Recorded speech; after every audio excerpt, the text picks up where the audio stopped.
2, 3.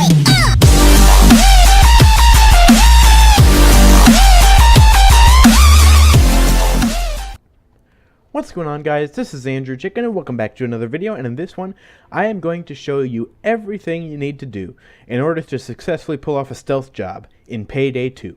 So in this video you'll basically learn how to make a loadout for your stealth missions and some tactics that you can use to help your stealth missions run without failing. So yeah, if you guys enjoyed this video, be sure to drop a like on it, but without further ado, let's go ahead and get straight into how to do stealth missions.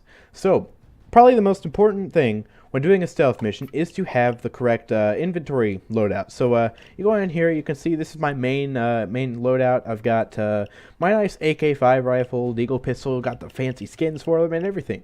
Got some nice armor and some ammo bags and doctor bags, but unfortunately this is the complete opposite of what we need for a stealth match, because as you can see over here, my concealment rate is, well, my detection rate is extremely high. I've got 75. It's the highest I can get, and well, I have it. So yeah, we need a very low detection rate in order to pull off a stealth job. So to do that, what you need is a new stealth loadout. Right here, we've got a nice stealth right here, and yeah, we've got our detection rate down to 3. So this stealth loadout, I'm going to show you how this thing works and how you can get this loadout, because well, this is basically the best loadout you can get for stealth. So you have your guns right here. Your Akimbo Chimino 88 pistols is the Akimbo I use, and then a Bernetti 9 pistol is what I use for my sidearm. I've got a 2-piece suit, so you don't wear any armor at all, but basically what you want to look for in your weapon is, because there are some rifles and stuff you can bring too. Like, this isn't the only setup you can have. You can have a bunch of different guns that can get you down to level 3, but this is just the ones I use. So what you want to look for in your weapon is a concealment rate of 30 or like 29, a very high concealment rate, because the higher your concealment rate is, the lower your detection risk is. So you can see I've got a concealment rate of 30 with 3 detection risk. If I were to switch to this platypus sniper rifle, you can see my concealment on that is 7, and it goes all the way up to 43. So I'm almost in that little orange zone right there. So yeah, you want to bring something with a very high concealment rate, and most Akimbos do the trick. Like these Castigo revolvers, they keep you at 3. The Deagle pistols, you can get some mods on there that raise the concealment rate, but 9 detection risk, that's fine too. Basically anything below 10 or around 10 is fine. But like, you don't want to bring the submachine gun pistols, because look, 26. It's not really the best option, but these pistols work quite nicely, and you don't even really use your primary, so it's just like a placeholder. And then you got your secondary weapon, basically the same deal, except like you don't want to bring a submachine gun. Like, you don't bring this, don't bring a shotgun, unless, I mean, it's the judge shotgun is really the only shotgun you can bring, because it's basically a pistol. But yeah, just a Bernetti 9 will do, because it's a pretty nice gun. Or like a Science Deagle. This is my silenced one. You could bring that. It's pretty nice, actually. Ooh, hey, I could use that. But yeah, basically how you want to modify these things is you want to try and look at this fancy skin, dude. But you want to try and not lower the concealment, or not lower the concealment rate with your mods. So like, when you get a silencer, I use the size doesn't matter suppressor, which keeps the concealment rate at 27. But like, some silencers, like this one, brings the concealment rate down by 1. Some, like this one, go down by 2. But some of these things just like really decrease your concealment rate. So you want to try to get things that don't decrease your concealment rate. But yeah, that's basically how you modify your weapon. So then on to the equipment you need to bring. The ECM jammer and the body bag cases are both very helpful. Most of the time you can't bring both of them unless you get the certain skill and the skill set, which we'll go over that later. But you do not want to bring like an ammo bag or a sentry gun. Never bring a sentry gun to a stealth fight. That's just incredibly stupid. Because it's loud, it shoots bullets everywhere, it sprays things, and you'll get detected the moment you put it down. So never, ever bring a sentry gun. But these two, they're more important for different maps. So like a shadow raid, an ECM jammer isn't really useful. So like, you don't want to bring one of those. Whereas a body bag case, you can carry like 1 or 2 body bags on you, but you can shoot up to 4 guards because you have 4 pagers. So a body bag case will help you bring more body bags. So you, like, if you shoot someone down in the middle of the warehouse, you can pick them up and throw them in the ocean, and nobody will even know anything happened. Meanwhile, an ECM jammer is helpful for like a bank robbery. So if you're gonna rob a bank, then well, just place your ECM down, and then you can turn off all the civilians' phones momentarily, so you can get them all down without them calling the police or pressing the alarm buttons. So that's helpful for a bank heist, whereas this is more helpful for like a shadow raid. So it just depends on which map you're doing, but if you could bring both, definitely bring both. So, on to the knives, because you can actually, there are some knives and melee weapons that are better than others. So like I use an Eartha knife just because of the damage and all these stats right here, and the fact that concealment is the highest at 30, and I have a skill that brings it up to 32. So a Eartha knife is very good. That's what I use for, even for loud missions I use it. So it's a very good knife, but there's some other things you can bring are like your weapon butt, except the range is a lot lower. You can bring your fists, except, well, the damage is a lot lower. But some things you don't want to bring are like big glaring melee weapons like this. Bolt cutters, they have a pretty low concealment compared to some others, like this El Verdugo sword. You don't want to bring that. And then there's some things like a shield and stuff. Like there's just some like big weapons that you don't want to bring, but like money bundle or brass knuckles, those are fine. Spear of freedom, you don't really want to bring that, or any type of spear really.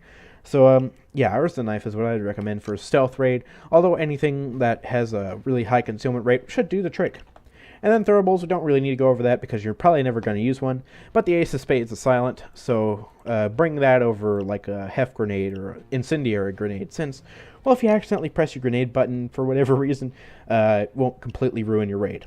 So then onto the skill set. The skill set is really quite important. You can have two skill sets. You can have one for your loud skill set and one for your silent skill set.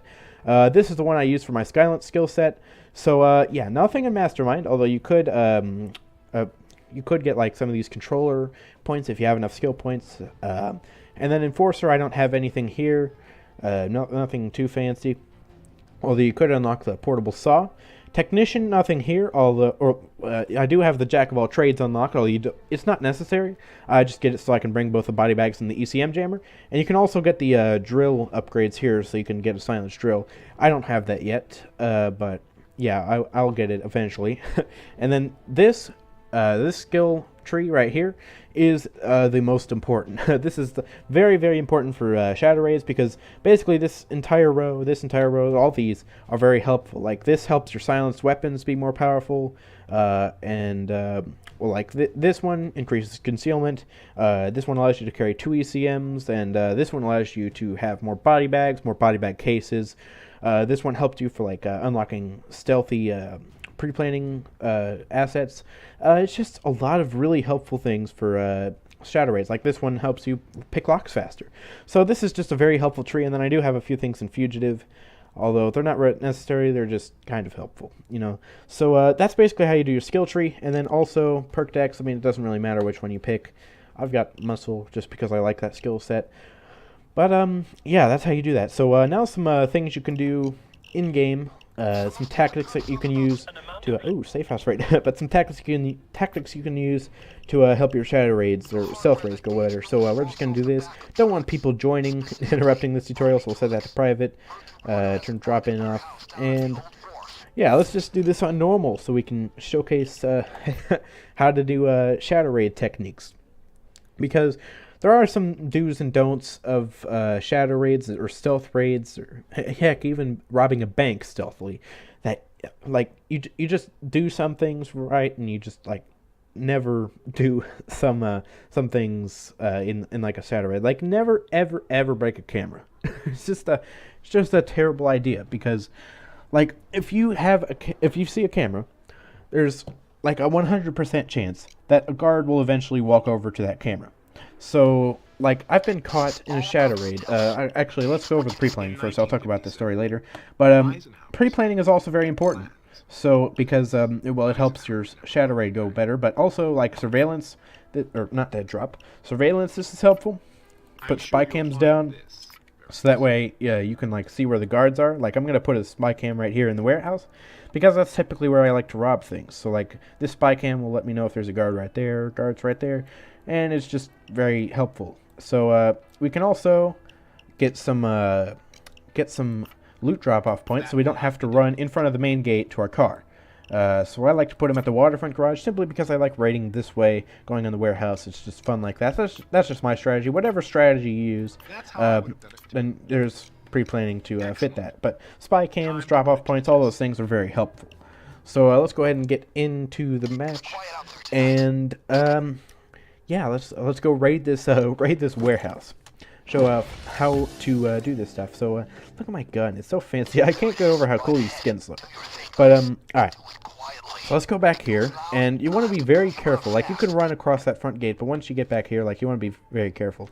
So sometimes there's a camera right there, and funny story, I broke the camera right there, because I figured, why would a guard walk down here, over to here, and come down here and spot that camera? Like, I figured there was no way that the guard would ever see that camera, and it was just a hassle, so I broke it. Sure enough, a guard comes strolling down here, looks at that, and the whole op was just busted. So, yeah. Never break a camera, even if you're like 90% certain that the camera will never be found broken. Just avoid, just stealthily walk past the camera, but don't like break it. Just never break a camera. That's just a bad idea. I learned my lesson the hard way. So, yeah, let's cut open this fence. Luckily, like they can see a broken camera, but they cannot see a big gaping hole in the fence. So, yeah, you can cut the fence open. It's perfectly all right. And it looks like there's no guards here. Like, sometimes there's a guard in front of the door or a camera. I've had bad luck once where there's a guard right here. I shoot him down, and then there's a guard behind the door, and he sees that. I almost got busted.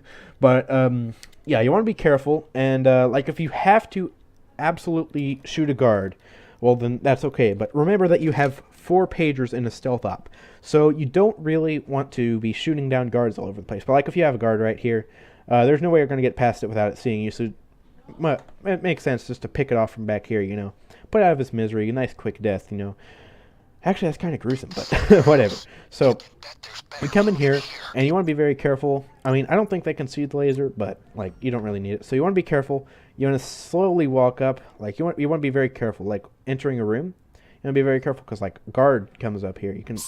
And you can also point out guards to your teammates, so you can see them, like, through walls and stuff, by pressing the F key and looking at them. So, like, when a guard comes by, you just want to, like, wait for it to pass, unless you have to absolutely shoot it, which I didn't, so I just let it pass. But, like, you want to be very careful around guards. You just want to let them go about without them ever knowing that you were in the room.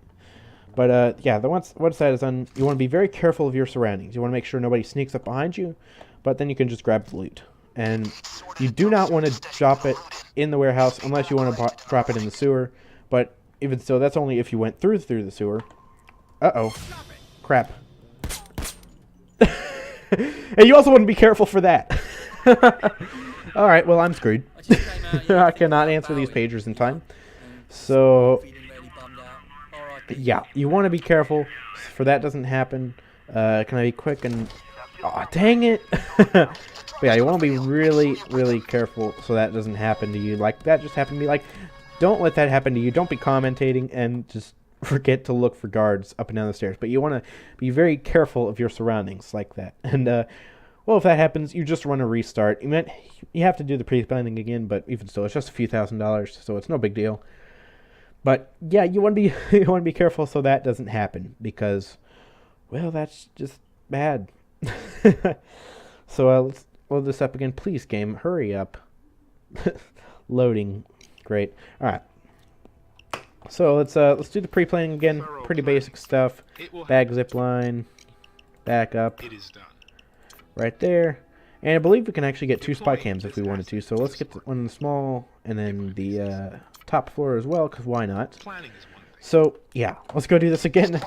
And yeah, we should have different setup too. So show off even more things you should know, hopefully. Then again, maybe it's the same setup, and I'll just get screwed again. Why? Game. Just randomly made me go that way for some reason. That was weird. Alright, well, yeah, you can see the spy cam literally points out the guards through the walls. It's really convenient. And you can see there's a camera that I broke that one time that got me busted. So we're just going to walk past that, cut open the fence, and there's a guard right here. Now, you want to be careful, make sure there isn't a guard behind him in the door, which there isn't. So we can just pick the guy off Yeah, sorry, dude, but it had to happen. So, when you dispose of bodies, you do not just want to throw them like in a corner in the warehouse or something. You want to be absolutely, completely safe and know that the guards are not going to detect your bag. Because if they see a bag on the ground, well, you're screwed. So, this is what you do. Bye-bye. Yeah, I'll feed you to the fishies. How's that sound? It's kind of sad, but that's what you got to do in order to not get caught. So you want to look around and make sure there's no cameras. You can see the guard up there. I want to make sure. Yeah, he's going upstairs. So, yeah, you want to come up here, creep up here, make sure there's not a guard there, which there isn't. You want to make sure the guards aren't coming down on you. You can press F once again to make sure teammates know where a camera is. And we can just grab this right here, take the weapons, get out. You want to try to do things as stealthily as possible. Crouching helps, makes you smaller, less likely to be detected. But, I mean, if you need to run away, just run away. So, let's go back here. You want to drop off the loot. You don't want to hide it. Like I said, just want to drop it off right here. Go over here, and there we go. Got some loot. Nice. All right. Let's go back in here. And you want to be careful, kind of going around corners and stuff, making sure a guard isn't there. So let's go back up here. Is our guard? There's the guard. So yeah, you want to point him out, you know. But yeah, you want to just let him kind of do his thing. You know, just let him go. You want to make sure no one's coming up the stairs. And we can kind of creep behind the guard because he's not going to turn around. And we can go ahead and grab this Coke, and we know where the assault rifles are. And if you have a teammate with you, I strongly advise playing these rounds with a team, by the way. It's just a lot easier to do with a team because, well, you're moving faster. But also for like a bank job, stealth is almost impossible on certain difficulties like Overkill with only one person. Like, it's really difficult. So, like, a team really helps. You want to try and play these with a team if you can. But if you don't, I mean, it's still possible. It's just a lot more difficult, and you have to be a lot more careful. But then again, your teammates can ruin it for you, but that's kind of out of your control. So, all right, there's a civilian there. Now, you can shoot civilians, and they won't have a pager, but you also have to use body bags. And if you see a civilian and you tie it up, then you have to, like, move it, and it's a hostage, and it's just a really bad thing. So civilians are actually, you don't want to let them see you either. You just don't want to let anybody see you. Just a little tip. And also, guards can kind of see you to the stairs like that. I don't know why, but all right. So, got to make sure there are no guards again. Point out the camera again. And we can grab the assault rifles. And you want to make sure you're not going to get snuck up on. So, yeah, you want to make sure no one sees you there. No one sees you there. Just make sure nobody sees you. And let's check up here. All right, nobody's coming down the stairs, so we can get out of here safely. But yeah, so basically what you can do, some tactics, look around, make sure that you know that there are 4 pagers, all right? If you shoot 5 people and have to answer 5 pagers, well, they pull the alarm and you're screwed. So only 4 pagers, you can only shoot 4 people. Press F to locate cameras and guards. Pre-planning is important. And yeah, you basically just want to be really, really careful when walking around. You want to check your corners, make sure you're not being snuck up on. And like if this happens, just run away from the camera, you know. Like it's fine if you have a question mark so long as you get away from it in time. So yeah, those are some helpful tactics and yeah, some helpful tips and tricks to help you do stealth raids extremely successfully. So if you guys enjoyed this video, be sure to drop a like on it, but I'm going to end this here. So yeah, I'll see you guys next time. If I could get in this van. I'll see you guys next time. Peace out.